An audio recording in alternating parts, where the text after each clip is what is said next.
زیناڈو، جسے شان گدو بھی کہا جاتا ہے، قبلئی خان کے ماتحت منگول سلطنت کا موسم گرما کا دارالحکومت تھا، جس نے 1260 سے 1294 تک حکومت کی، جو اب اندرونی منگولیا، شمالی چین میں واقع ہے۔ زیناڈو ایک شان و شوکت کا مقام تھا اور سلطنت کی طاقت کی علامت تھا، اور ثقافتی تنوع۔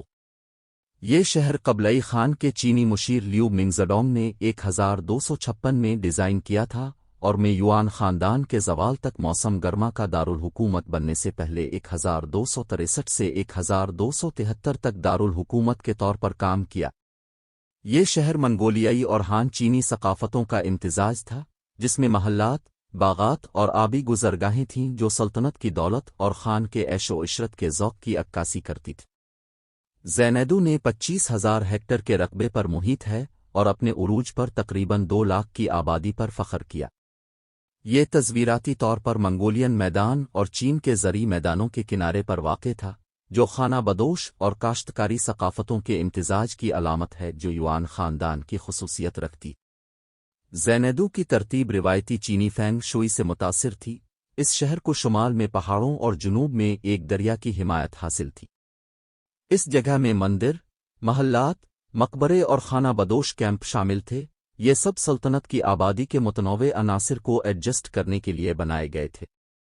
ٹافنگن کینال، پانی پر قابو پانے کا ایک اہم کام، شہر کی حفاظت اور پانی کی مستقل فراہمی کو یقینی بنانے کے لیے تعمیر کیا گیا تھا۔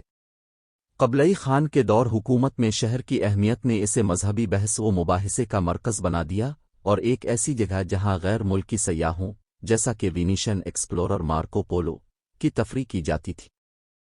پولو کی اپنی کتاب ٹریولز میں زیناڈو کی تفصیل نے مغربی دنیا میں شہر کی دیرپا شہرت میں اہم کردار ادا کیا۔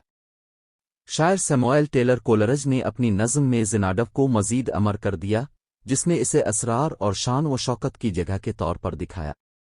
اپنی اہمیت کے باوجود، زیناڈو یوان خاندان کے زوال کے بعد نظر انداز کر دیا گیا اور اسے 1430 کے قریب ترک کر دیا گیا۔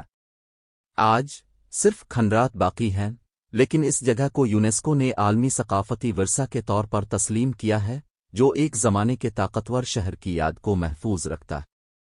ثقافتوں کا پگھلنے والا برتن تھا اور منگول سلطنت کی وسیع رسائی اور اثر و رسوخ کا ثبوت تھا۔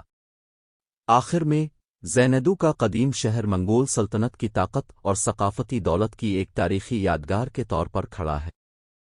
اس کے کھنڈرات سلطنت کی عظمت اور ثقافتی ترکیب کی یاد دہانی کے طور پر کام کرتے ہیں جو قبلئی خان کے دور حکومت میں ہوا تھا۔ جیسا کہ ہم زینیڈو کی وراثت پر غور کرتے ہیں، ہمیں یہاں تک کہ سب سے بڑے شہروں کی عدم استحکام اور پوری تاریخ میں ثقافتی تبادلے کے پائیدار اثرات کی یاد دلائی جاتی ہے۔